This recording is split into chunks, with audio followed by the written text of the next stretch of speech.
Welcome to 5 and 5. I'm Barb Seaman, Sales and Marketing Specialist at CCM and host of this video series. 5 and 5 is pretty simple. 5 questions that'll be answered in under 5 minutes. Think of it as a quick briefing on a relevant topic in impact and ESG investing. Each time, a new guest will join me. We hope you enjoy.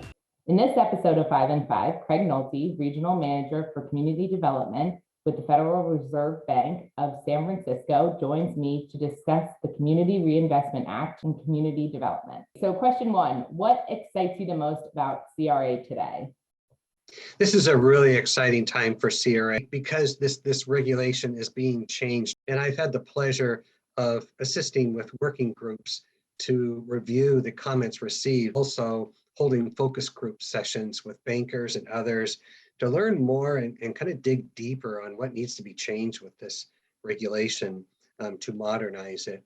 Now we're going to have a notice of proposed rulemaking that will have a consistent approach to CRA that has the broad support of the intended beneficiaries, as well as banks of different sizes. What should banks be thinking about while waiting for the NPR?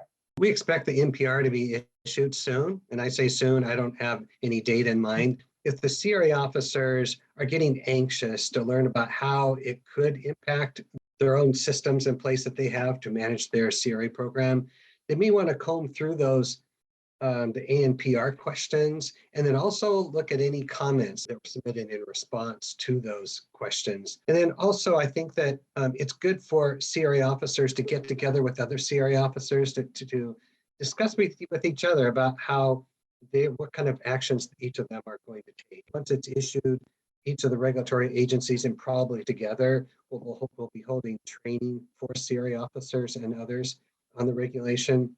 The Federal Reserve System's Community Development Department will be great contacts for the bankers if they want to find out more about things that they need to do, maybe a different way they need to approach communities or can approach communities. What recent community development research has the Fed published that would be of interest to banks? There's a lot of different types of research that have been published lately. I'll just tell you about a few of my favorites. The Federal Reserve Bank of San Francisco issued a research report on suburban poverty. I think this would be a really good read for CRA officers. Another one was done by the Federal Reserve Bank of San Francisco on climate risk. It talks about climate shocks and stresses that disproportionately impacted groups that have traditionally faced higher barriers to participating in the economy than the general population. One is on the Paycheck Protection Program. This research report was developed by the Federal Reserve Bank of San Francisco research staff, and they examined where the PPP loans were generated and were able to identify which communities missed out. And then the final one was issued, I believe, by the Federal Reserve Bank of Chicago. And it talks about how hospitals and financial institutions can benefit more from working together. Nonprofit hospitals develop community health needs assessments every 3 years by law, and banks develop their own performance evaluation. And I think that both entities can benefit from learning from each other. Can you share what the Fed is working on in terms of climate risk awareness? Terminology is really important when talking about our climate-related work. And we are studying climate risk, the risk that higher temperatures and more frequent and severe weather events pose to the economy, communities, and the financial and payment systems. The San Francisco Fed is engaging deeply with government agencies, businesses, and individuals in our district to learn firsthand how climate change is affecting their day-to-day lives and livelihoods. And the Community Development Department is helping communities understand climate risk and strategies for developing equitable community resilience to ensure that all communities, including low and moderate income neighborhoods and communities of color, all have what they need to thrive and remain economically stable in the face of climate-related events.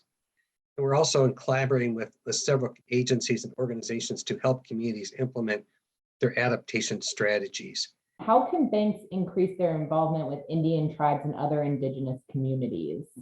When I joined the Fed, I told them that I think that CRA was almost made for Indian country. So I have a couple tips for people that would like to work on Indian reservations. One is that if you're a bank, look at your assessment area and determine if there are any Indian reservations either within your assessment area or maybe just outside your assessment area. Find out from that tribe if they are approved under HUD's Section 184 Indian Housing Loan Guarantee Program. Find out if your bank is approved to offer that type of loan. And if it isn't, contact ONAP, Office of Native American Programs at HUD, and ask them how you can become approved. Follow up with the tribe and find out how you can make more banking services available to them. And then contact your community development person, like at the Federal Reserve, for assistance in working with the tribe.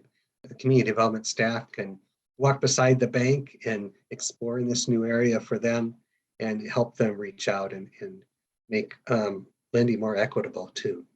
This was super helpful and very educational. So thank you so much, Craig, for joining us. And thanks to you for taking the time to listen to this episode. This is Barb Seaman with CCM and 5 and 5.